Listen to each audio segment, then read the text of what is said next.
Assalamualaikum warahmatullahi wabarakatuh.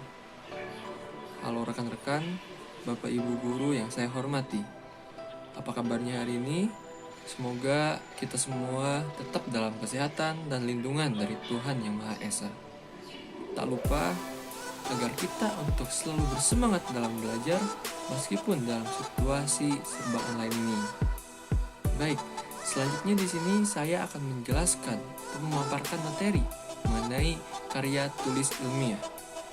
Mengapa kita harus memahami dan belajar mengenai karya tulis ilmiah?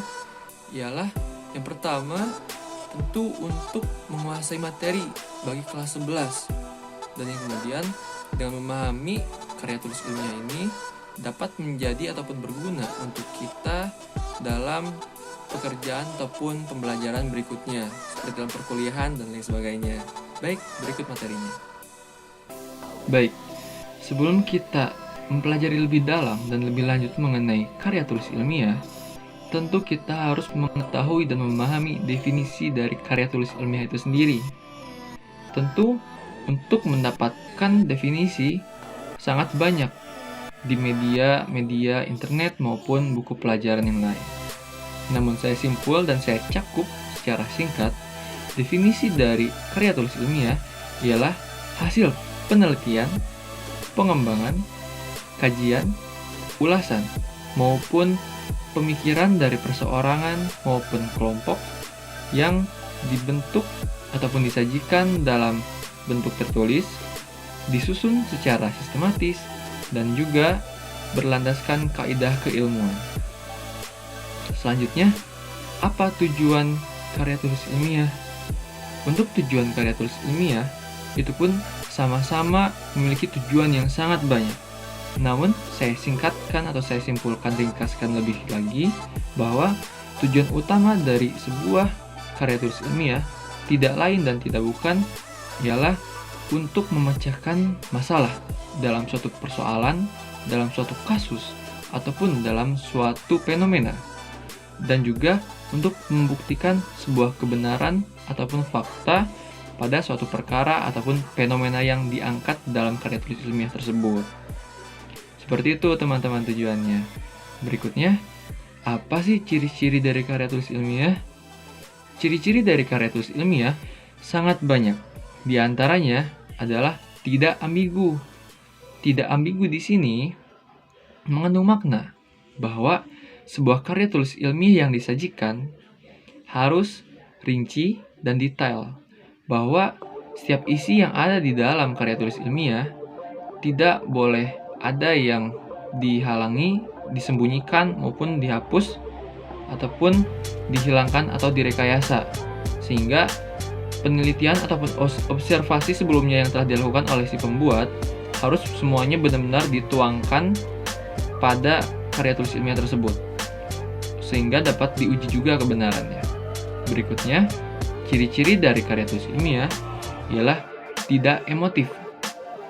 Tidak emotif di sini mengandung arti bahwa setiap karya ataupun setiap karya tulis ilmiah yang disajikan tidak boleh melibatkan perasaan si penulis ataupun pembuatnya.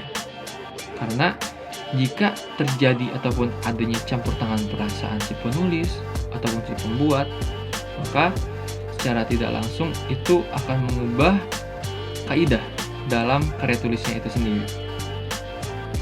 Yang selanjutnya, terdapat kohesi. Maksud kohesi di sini ialah segala yang terdapat ataupun yang tersajikan di dalam karya tulis ilmiah harus berkesinambungan ataupun saling nyambung-menyambung. Dan juga setiap hal yang ditulis ataupun yang tersurat di dalam karya tulis tersebut dapat diterima oleh akal ataupun masuk akal. Berikutnya, apa sih ciri-ciri selanjutnya dari karya tulis ilmiah? Ialah bersifat objektif. Mengapa harus bersifat objektif? Supaya sebuah karya tulis ilmiah tidak memihak ataupun tidak memilih satu pihak manapun, sehingga dapat diterima secara umum oleh masyarakat banyak. Dan juga yang berikutnya, menggunakan kata baku sesuai KBBI. Mengapa? Supaya pembaca dalam karya tulis ilmiah dapat mudah memahami dan mencerna apa sebenarnya isi dari karya tulis ilmiah tersebut. Dan terakhir, terdapat kata keilmuan, seperti kata observasi, seperti kata menurut survei, menurut dokter, dan lain sebagainya. Selanjutnya, macam-macam dari karya tulis ilmiah itu apa aja? Banyak. Yang pertama ada makalah, yang kertas kerja. Yang ketiga ada skripsi. Yang keempat ada tesis. Dan yang kelima ada disertasi. Dan juga ada artikel. Seperti itu. Kemudian, apa saja struktur yang ada ataupun yang terdapat dalam karya tulis ilmiah? Silakan kalian bisa lihat di sebelah saya ini. Di sana ada macam-macam struktur dan juga ada bagian-bagiannya. Untuk pembahasannya lebih lanjut, kalian dapat mencari di sumber pembelajaran lainnya. Baik, cukup sekian dari saya. Materi kali ini cukup sekian. Saya sangat memohonkan maaf, tapi yang pertama kesimpulannya adalah karya tulis ilmiah merupakan karya yang disajikan dalam bentuk tertulis yang isinya merupakan hasil dari penelitian, pengembangan maupun ulasan dari perseorangan maupun kelompok yang dibentuk secara sistematis dan juga menganut unsur-unsur kaidah keilmuan. Seperti itu, teman-teman. Sekian dari saya, mohon maaf atas segala kekurangan kesalahan.